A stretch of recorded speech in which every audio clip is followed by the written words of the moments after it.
Amigo irmão de nossos espíritos, nós agradecemos pela oportunidade de iniciarmos mais uma jornada de tarefas. Inicialmente, o nosso estudo do Apocalipse, na sequência, reunião vibracional. Os dois trabalhos possam estar conjugados, favorecendo não só a nossa aprendizagem, mas o atendimento aos irmãos espirituais albergados na Fraternidade Espírita Camilo Chaves, em estágio de aprendizagem, em tratamento para reajustamento intelecto-moral, que os nossos apontamentos possam ser úteis para o nosso engrandecimento espiritual em conjunto. E que desde já possamos nos sentir no ambiente da fraternidade, já nos encaminhando para os trabalhos da sequência. Que assim seja. Muito bem. Então nós vamos dar continuidade ao estudo do Apocalipse. Como na semana passada nós tivemos um problema de internet e perdemos a gravação, nós vamos refazer a partir do versículo 14. Não vamos nos deter muito nos comentários, não, para nós avançarmos. Então, vou fazer aqui a leitura. Apocalipse, capítulo 11, versículo 14. É passado o segundo ai, eis que o terceiro ai cedo virá. E tocou o sétimo anjo a sua trombeta. E houve no céu grandes vozes que diziam: os reinos do mundo vieram a ser de nosso Senhor e do seu Cristo, e ele reinará para todo sempre.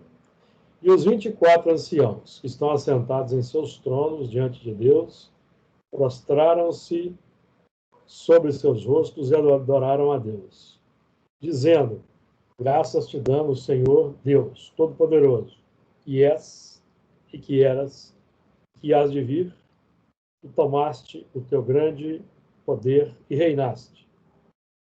E iraram-se as nações e veio a tua ira e o tempo dos mortos, para que sejam julgados, e o tempo de dares o galardão aos profetas teus servos e aos santos, e aos que temem o teu nome, a pequenos e a grandes, e o tempo de destruíres os que destroem a terra. E abriu-se do céu o templo de Deus, e a arca do seu concerto foi vista no seu templo. E houve relâmpagos, e vozes, e trovões, e terremotos, e grande saraiva. Vou projetar o texto agora.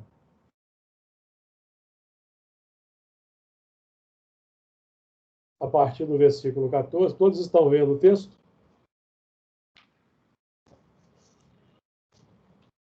Muito bem. Então nós Sim. Vamos dar continuidade.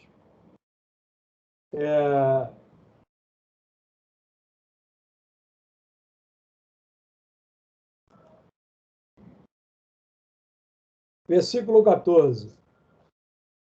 É passado o segundo ai, e eis que o terceiro ai cedo virá.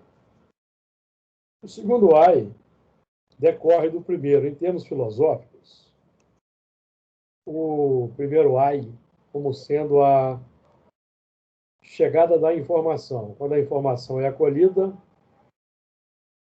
nós então aceitamos a informação filosófica do Espiritismo, por exemplo, que vai já entrar em conflito com o nosso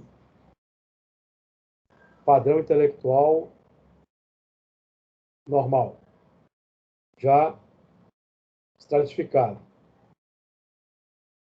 O segundo ai, decorrência do primeiro, representa o plano da formação, quando então começamos a alterar hábitos, rotinas, buscando a transformação moral,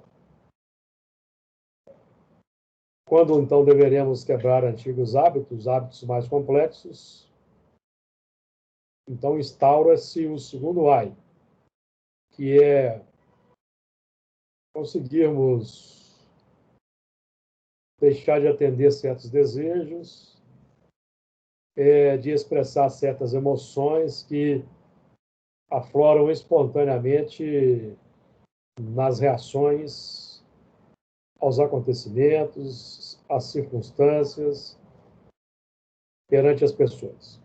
Segundo ai. Eis que o terceiro ai cedo virá. O terceiro ai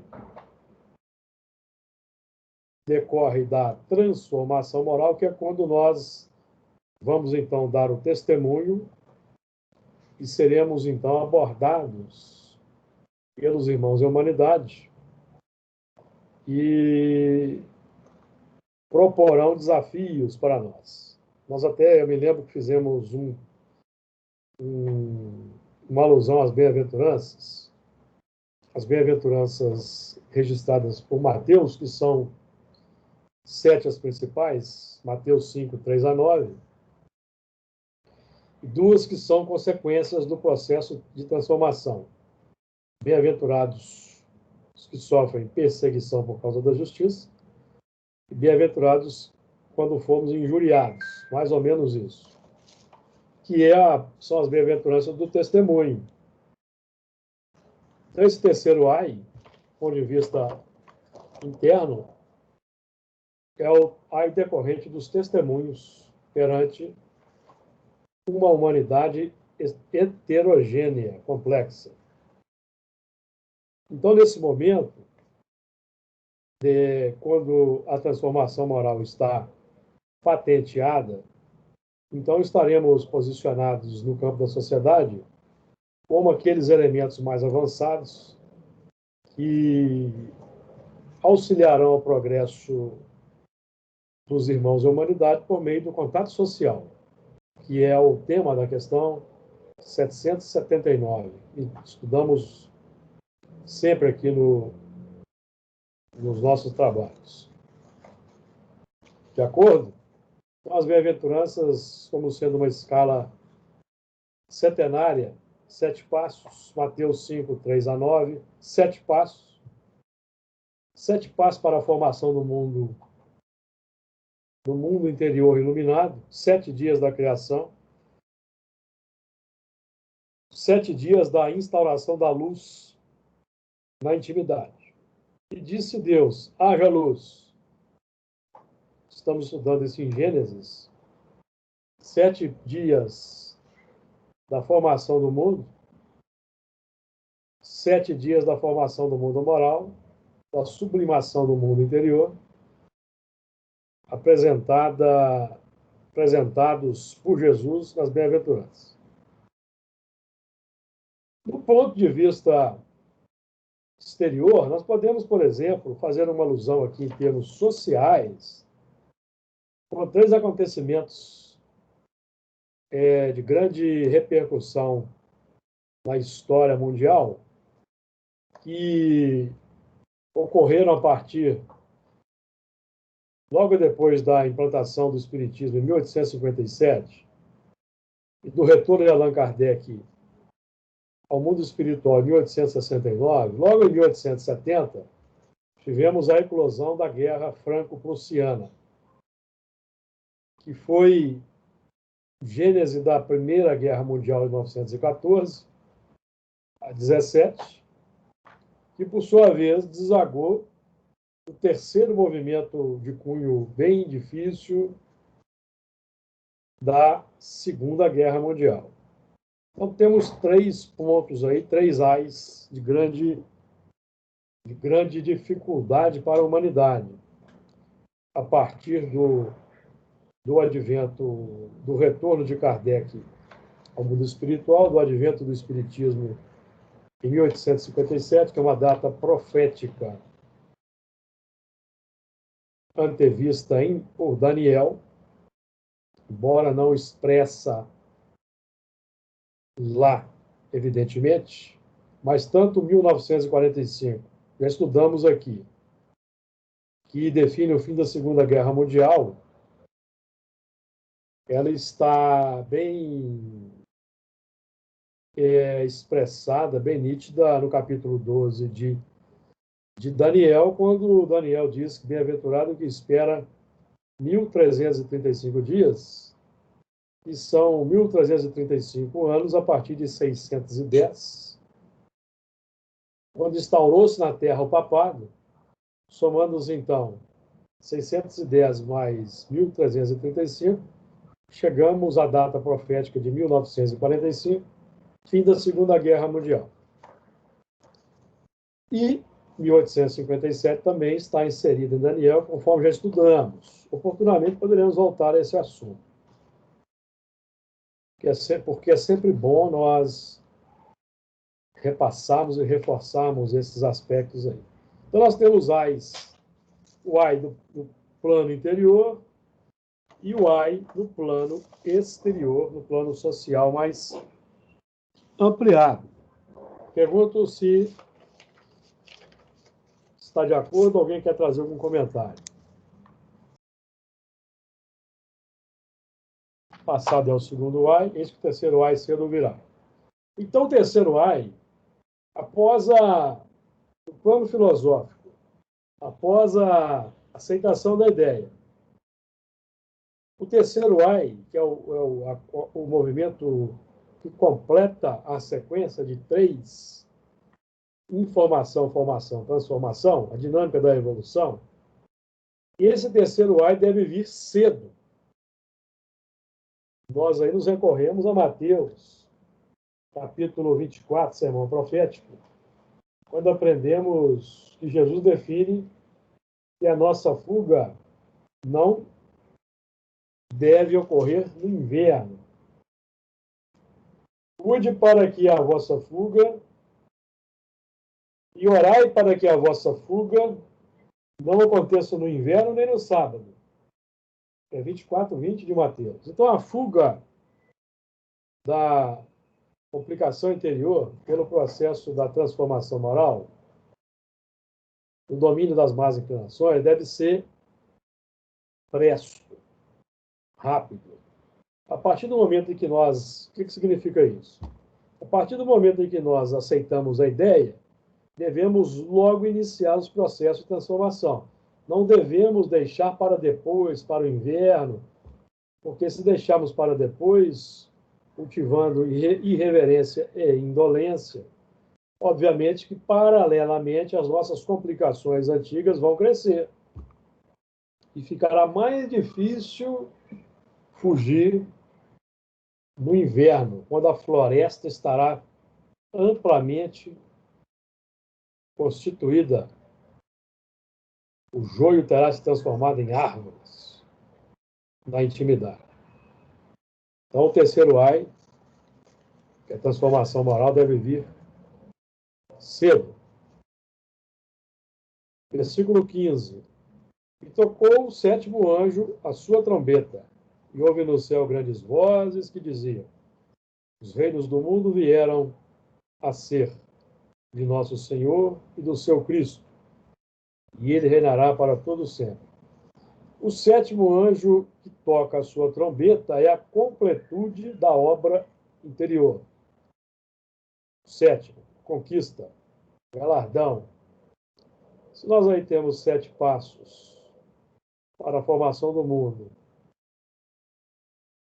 definidos simbolicamente por Moisés em Gênesis, e ao descanso no sétimo, o sétimo define a conquista, as virtudes em operação, certo? O sétimo define o plano da conquista das virtudes. Então, é o plano do galardão. Então, aí, o sétimo anjo toca a sua trombeta, simbolicamente, as virtudes em irradiação, a transformação moral aprontada, apresentada, que é quando, então, vai haver grandes vozes na nossa intimidade, as grandes vozes que atestarão a vitória, as grandes vozes, então, que estarão associadas ao plano divino, ao grupamento dos espíritos que compõem a falange do Espírito de Verdade, as grandes vozes que vão se exteriorizar por pensamentos, palavras, atitudes e ações, que é aquela equação didática que Jesus apresenta para nós, por onde são os canais, as válvulas, por onde nós iremos testemunhar a transformação moral, as virtudes, que é também, faz parte da didática de ensino de Jesus, no próprio capítulo 5, 43 a 48, quando Jesus, então, define para nós como nós iremos irradiar no mundo as bem-aventuranças, as 7 virtudes, e define um plano de completude, de plenitude, a pureza espiritual se apresentando na intimidade para uma nova escala de evolução, um novo plano de evolução, aí fora dos círculos das reencarnações de sofrimento. O plano das reencarnações missionárias nos mundos mais avançados. Então, Jesus define para nós que nós vamos expressar 7 bem-aventuranças, assim: amai, bendizei, fazei bem e orai. Pensamentos, palavras, atitudes e ações, em que nós vamos encontrar no início da equação o verbo, o imperativo amai. Então, nós temos que ter o cuidado primordial com o amor. Amai, bendizei, fazei bem e orai. Então, na base do edifício, que vai sendo irradiado e erguido, o amor. Aliás, não é novidade para nós. Espíritas, amai-vos. Este é o primeiro mandamento. Instruí-vos, o segundo. Amar e instruir. Amar, bem dizer, fazer bem e orar. E tocou o 7º anjo a sua trombeta, e houve no céu grandes vozes que diziam: os reinos do mundo interior. Então, quando Jesus, por exemplo, vai dizer assim, no sermão profético, eu vou aqui trazer, Mateus, no capítulo 24, que nós vamos encontrar o seguinte, que enquanto houver rumores de guerra, e enquanto ouvirdes falar em rumores de guerra e de complicações, ainda não é o fim. Se recordam desse pelo 6, E ouvirei, Mateus 24, 6. E ouvireis de guerras e de rumores de guerras. Olhai, não vos assusteis, porque é mister que isso tudo aconteça. Mas ainda não é o fim. Então, nós temos aí 2 planos de abordagem: o plano interior e o plano exterior. O plano exterior reflete o plano interior. Então, enquanto houver na nossa intimidade rumor das paixões, da beligerância interior, do ódio, da inimizade, da inconformação, das disputas, dos duelos, ainda não é o fim do quê? Do mundo de provas e expiações da nossa intimidade. Enquanto houver na nossa intimidade essas paixões dissolventes, complexas, não acabou para nós o mundo de provas e expiações. E enquanto isso for exteriorizado por nós e por uma grande massa, o mundo terreno continuará no terreno da expiação e provas. Ainda não será o fim do mundo de expiação e provas. Muito pelo contrário.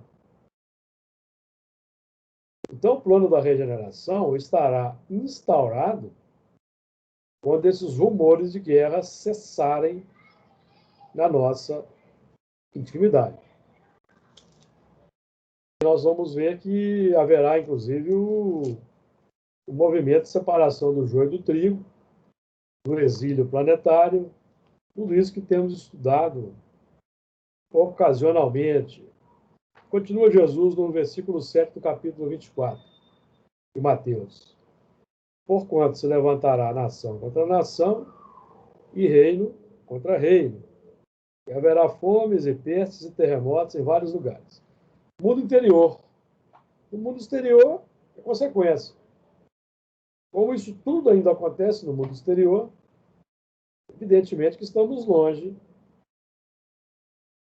de um mundo de regeneração. Tá? Vamos lembrar da conceituação de mundo regenerador de Santo Agostinho. Nos mundos regeneradores, perfeita equidade preside as relações sociais. Em todas as frontes lê-se a palavra amor. O espírito penitente encontra a calma e o repouso e termina por se depurar.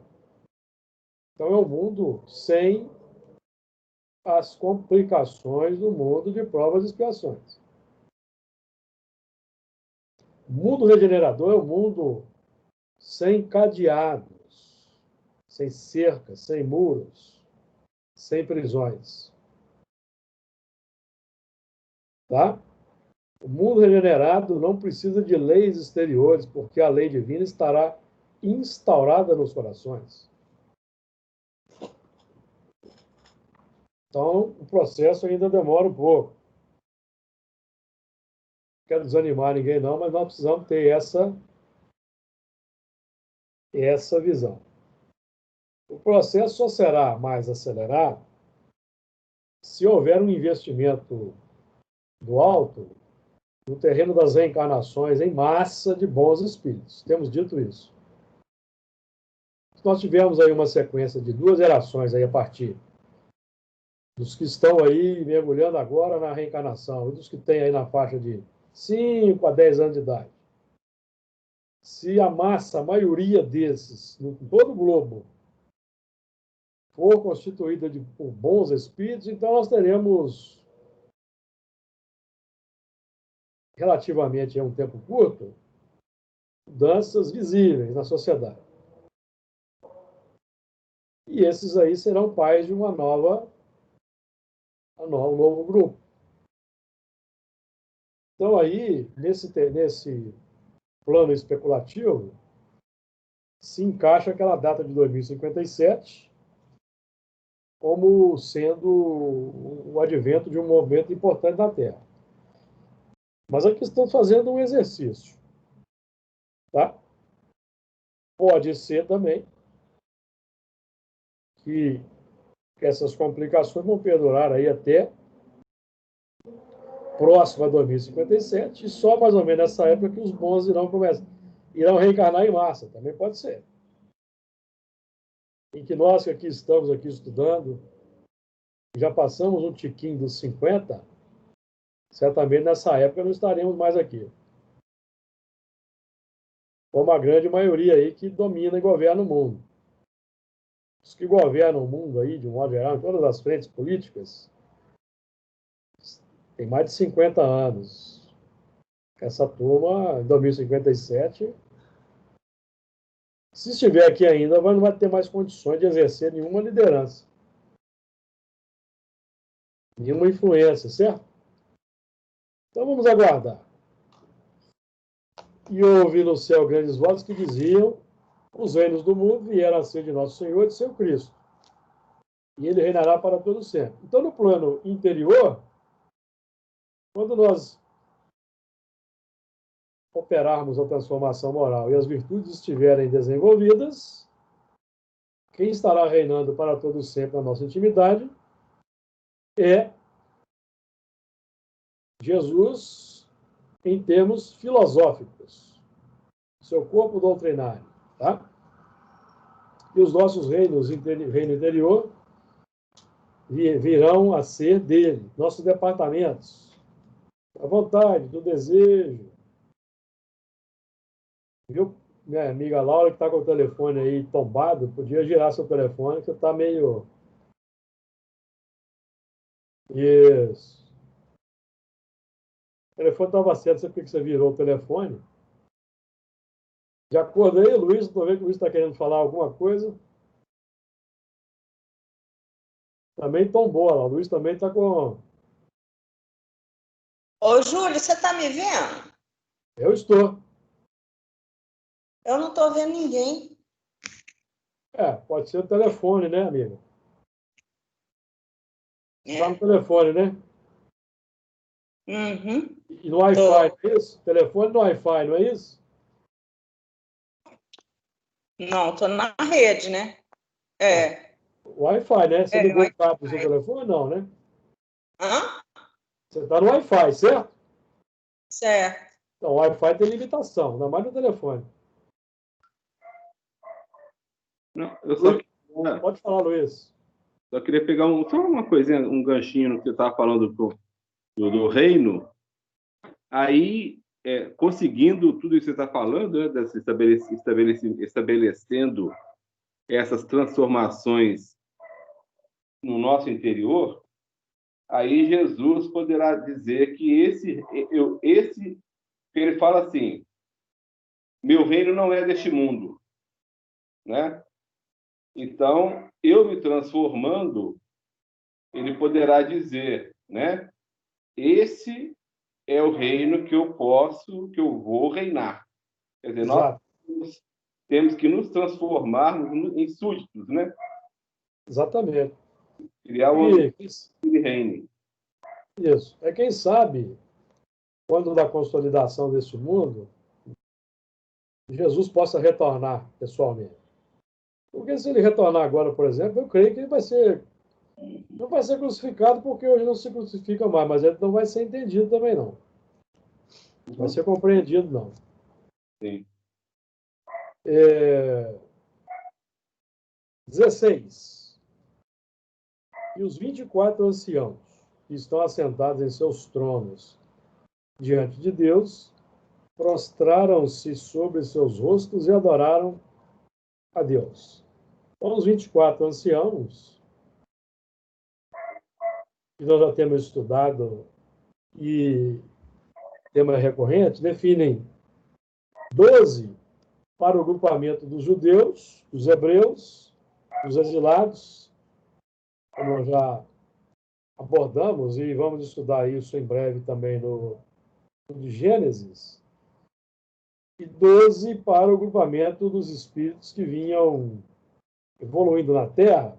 Nós podemos aí simbolizar como sendo as tribos geradas por Ismael. Abraão teve um filho com a escrava Agar, Ismael, e depois formou 12 tribos. Teve, depois, com a esposa legítima Sara, Isaac e Jacó, que gerou as 12 tribos. Então, 12 tribos, os que foram enxertados, como vai dizer Paulo em Romanos 11:11, os ramos que foram cortados, enxertados no zambujeiro natural. Vou pedir para vocês fecharem o som de novo, então um cachorrinho latindo.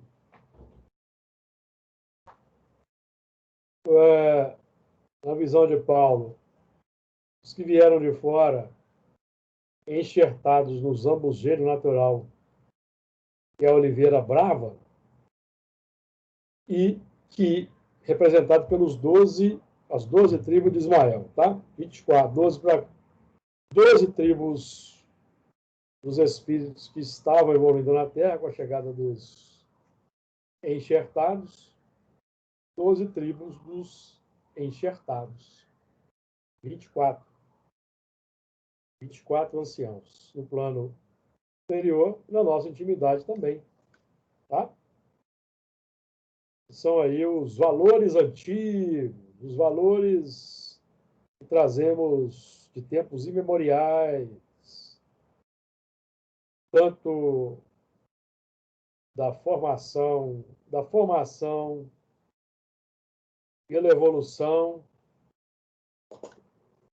desde o mineral até o homem racional, quanto os valores que foram enxertados, se é que nós mesmos não somos elementos componentes do grupo da enxertia. E os 24 anciãos estão assentados em seus tronos, ou seja, têm autoridade, poder de comando, de onde esses aí administram o mecanismo evolucional. Estamos falando aí dos que, juntamente com Jesus, ou sob seu comando, coordenam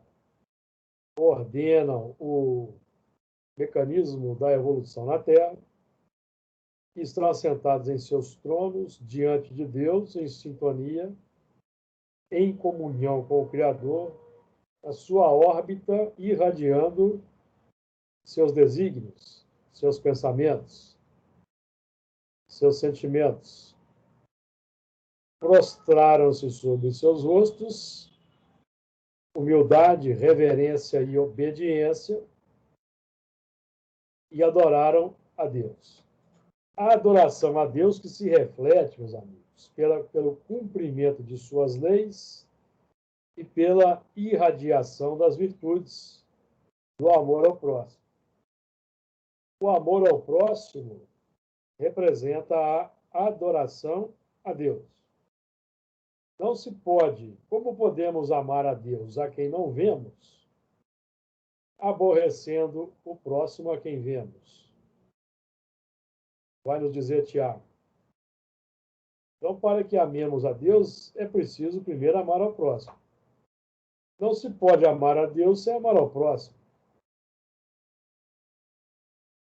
Porque Deus é glorificado pelos filhos. Então, para que nós amemos a Deus, é preciso amar a sua obra, amar os seus filhos, a natureza, o universo, todos os seres. Está claro? Alguém quer trazer comentários?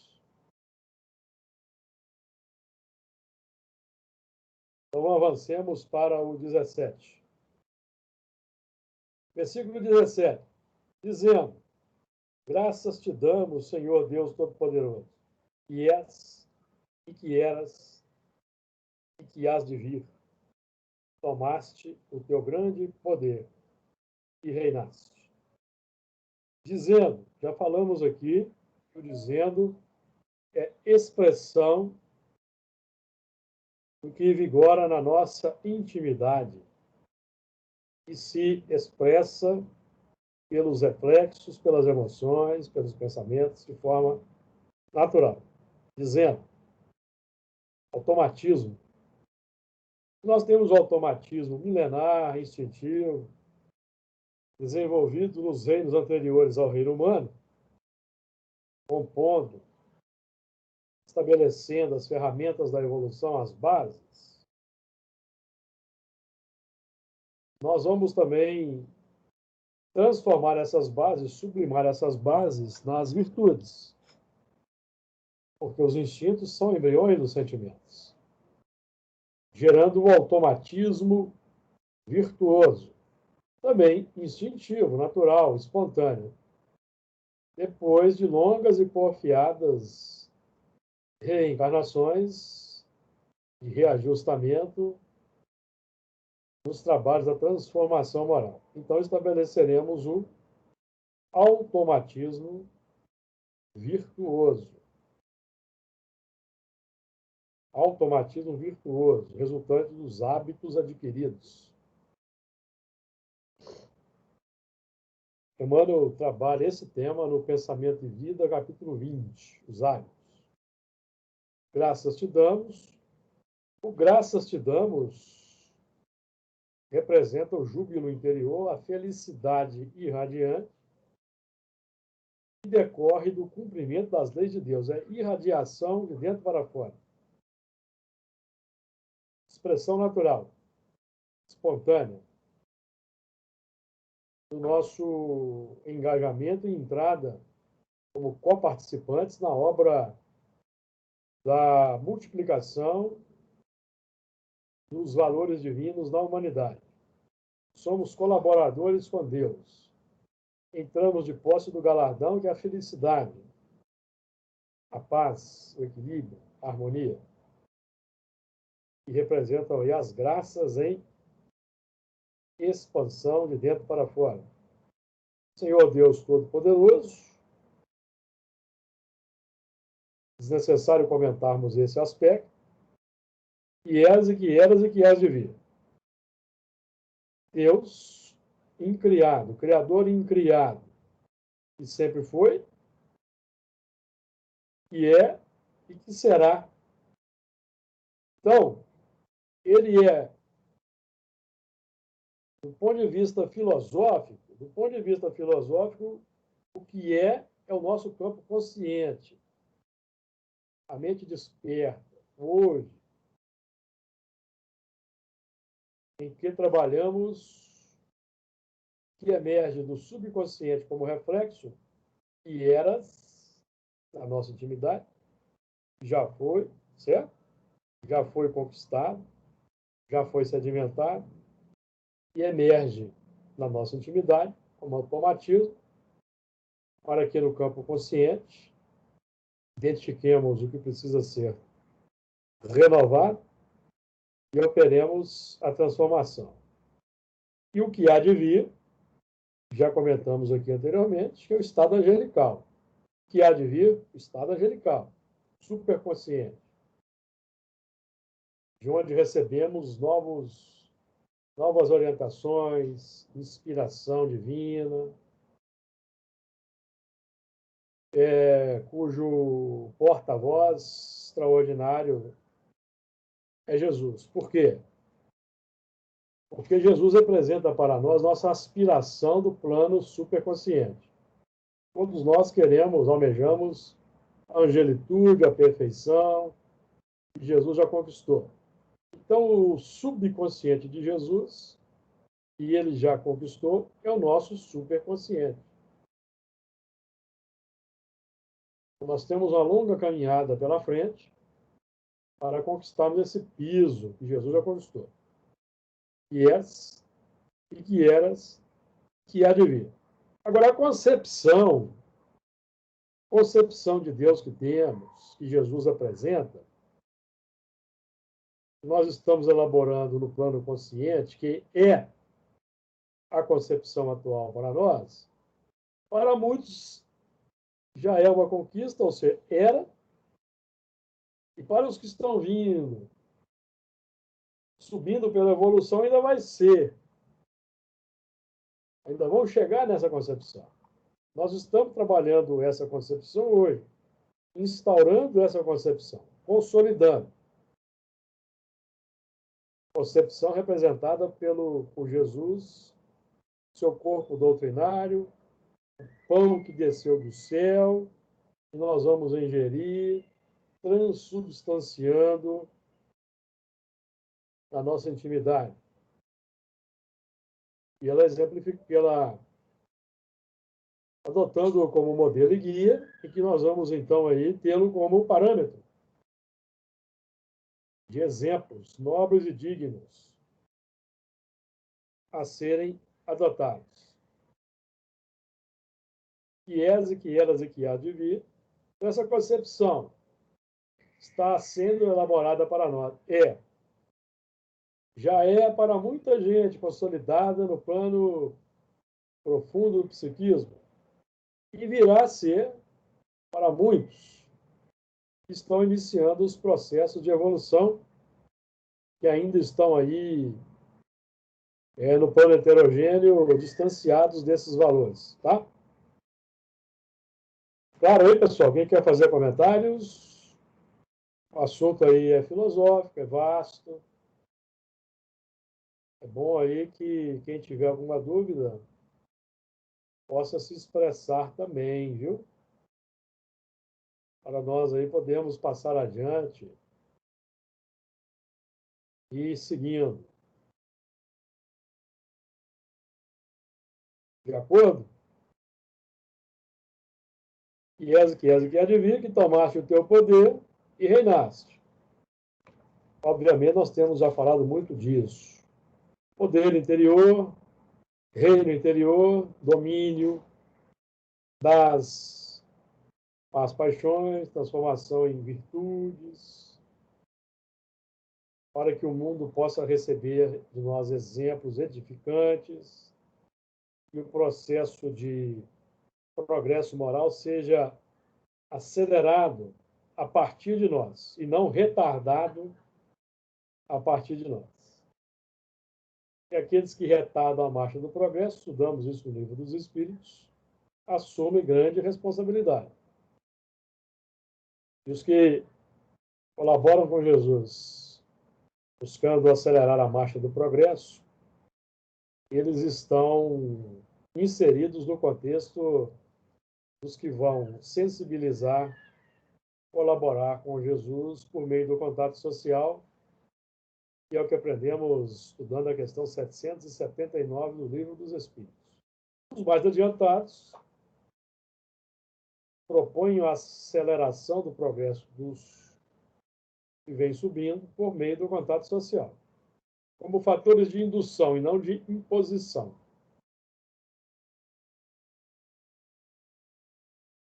Versículo 18.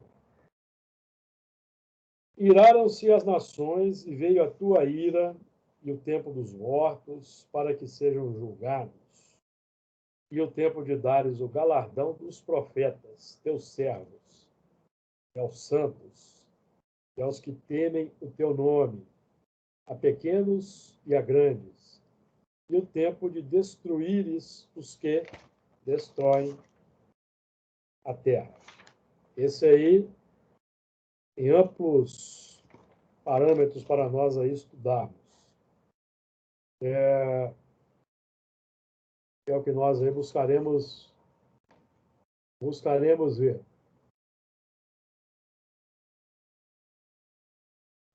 Então, vamos lá. Iraram-se as nações. Então, é o movimento interior que se contrapõe ao processo de instauração do evangelho simbolizado das virtudes. Então, o nosso eu interior, nossos padrões antigos, vão se contrapor naturalmente pelos reflexos, tá? Nós vamos passar a identificar esses reflexos automáticos quando o processo de transformação moral inicia-se, o conhecimento adentra, nós vamos projetando luz sobre o mundo interior, vamos identificando as nações, os reinos, os departamentos e veremos as nossas complicações, que antes não víamos, porque nós obtínhamos de forma natural satisfação e alegria na expansão e radiação dessas emoções. Então, nós temos um movimento interior mais profundo de autoconsciência, consciência desses valores. Então, aí nós vamos identificar a ira. E podemos ter a própria revolta interior se instaurando. Ok? Quando nós não concordamos.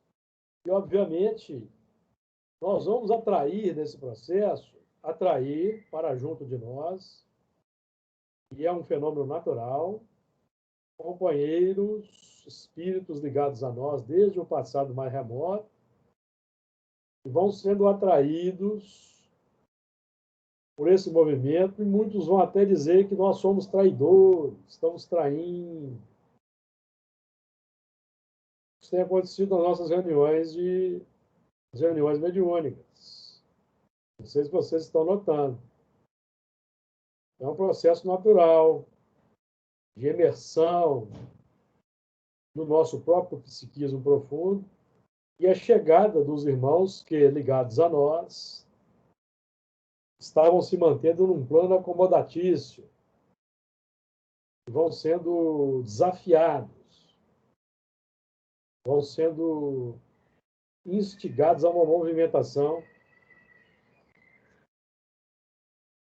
que, no primeiro momento, será de raiva, de revolta, de inconformação, mas conforme eles vão vendo a nossa decisão em mudar, nosso empenho no cultivo das virtudes, o nosso empenho em lhes pedir perdão por alguma coisa que ficou no passado, eles também vão se sensibilizando, vão compreendendo o mecanismo evolucional e vão também chegando, vão sendo agregados ao processo, reunidos novamente a nós, formamos um grande grupo.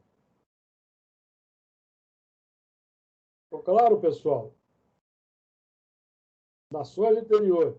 Nas nossas nações interiores temos fariseus, saduceus, romanos, escribas, escravos, comerciantes, bárbaros, reis, sacerdotes, que definem as nossas diversas existências em diversos grupos. Embora nós aprendamos com a doutrina espírita que o espírito, de um modo geral, reencarna no mesmo meio, está no livro dos Espíritos, tá? Depois eu localizo a questão. De um modo geral, o espírito reencarna no mesmo meio. No meio análogo, com os mesmos espíritos ou com espíritos semelhantes, psicologicamente falando, tá? Por isso que nós vamos tendo algumas existências no mesmo grupamento, por exemplo, Babilônia, Roma, que foi um grande filtro da civilização, já dissemos isso aqui anteriormente e repetimos. Praticamente todo o grupamento humano em estágio, aqueles tempos antigos, teve reencarnações no Império Romano, porque o Império Romano representou um filtro para recolhimento de muitos valores. É por isso que a nossa sociedade ela é atual, a nossa civilização atual, ela é bem fundamentada nas conquistas romanas. Ou não é? Não é isso que vemos?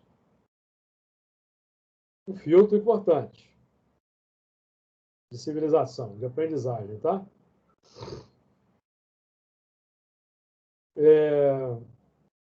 Tiraram suas nações e veio a tua ira.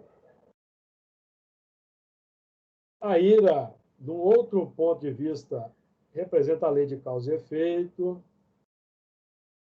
A lei de causa e efeito se expressa de dentro para fora, tá, meus amigos?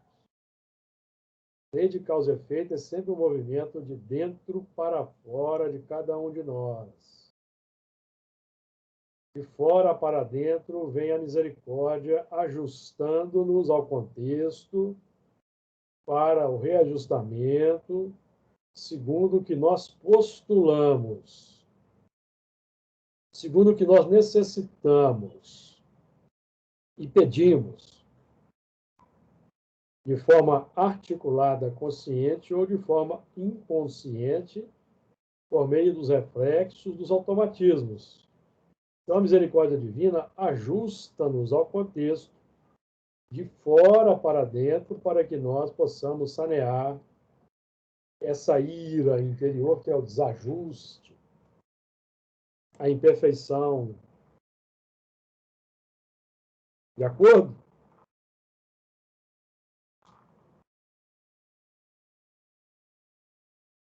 Ô, Júlio, Pode falar, Luiz. é porque aqui tem duas iras, né? Iraram-se as nações e veio a tua ira.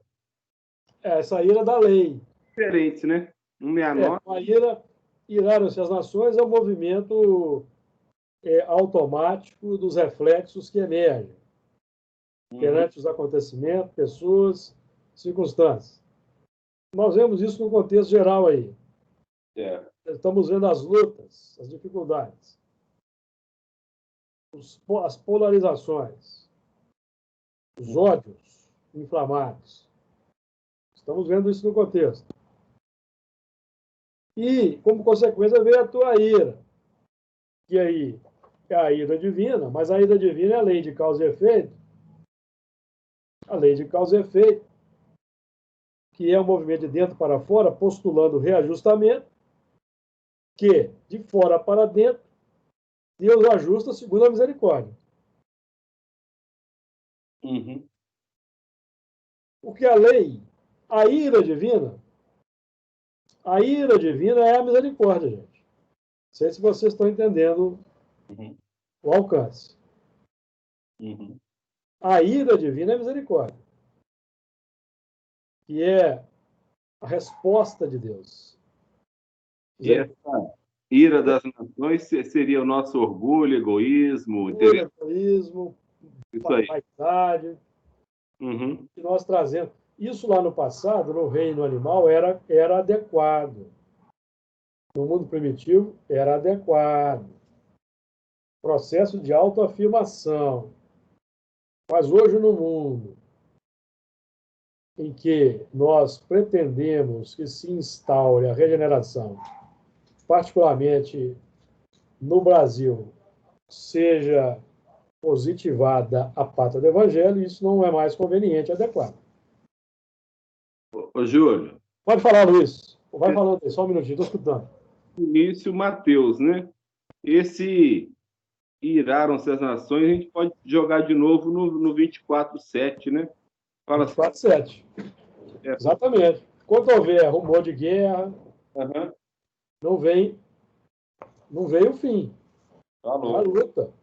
Em todas as frentes hoje, porque o mal, nós estamos descobrindo uma verdade inconveniente. Que o místico, principalmente o espírita místico, não gosta de ouvir, não. Mas no mundo predomina o mal, gente. Claro. No mundo predomina o mal. Isso é evidente. Certo? E nós temos que identificar que é para poder contrabalançar.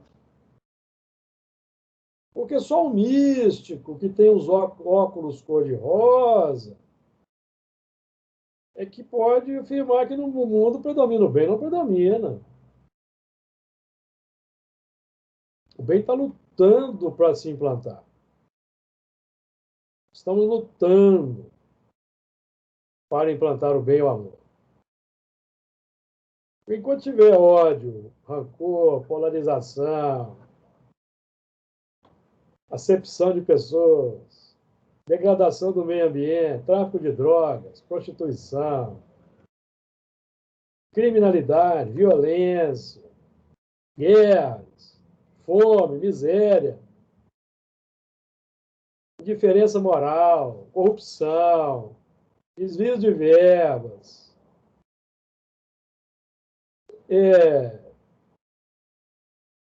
não tivemos saneamento básico, hospitais dignos, escolas dignas, quando houver analfabetismo. Ô, gente, o mundo é um mundo que predomina o mal, gente. Isso aí precisa dizer.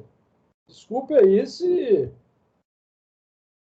eu tiro alguém aí da zona de conforto. Desculpe.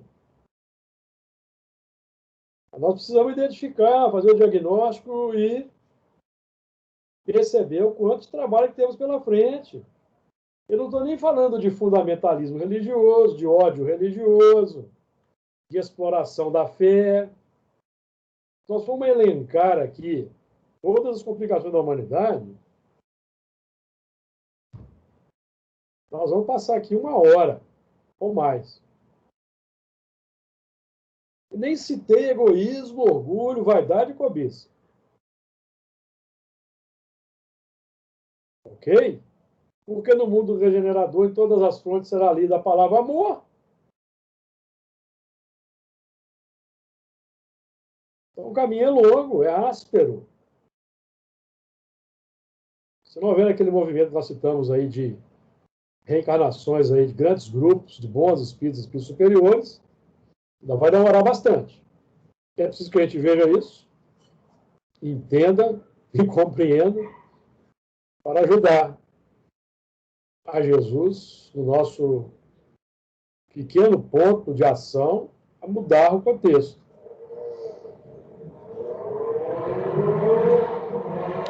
Comentários finais, meus amigos, não vou entrar no próximo tópico, não. E o tempo dos mortos para que sejam julgados. Temos aí o Espiritismo, temos aí a intimidade com seus pontos mortos, que nós vamos abordar na próxima segunda-feira. Comentários finais? Não. Ninguém quer fazer o comentário final? Então nós vamos, então, interromper aqui. Jesus nos ilumine, fortaleça, nos dê esperança, otimismo e nos ampare.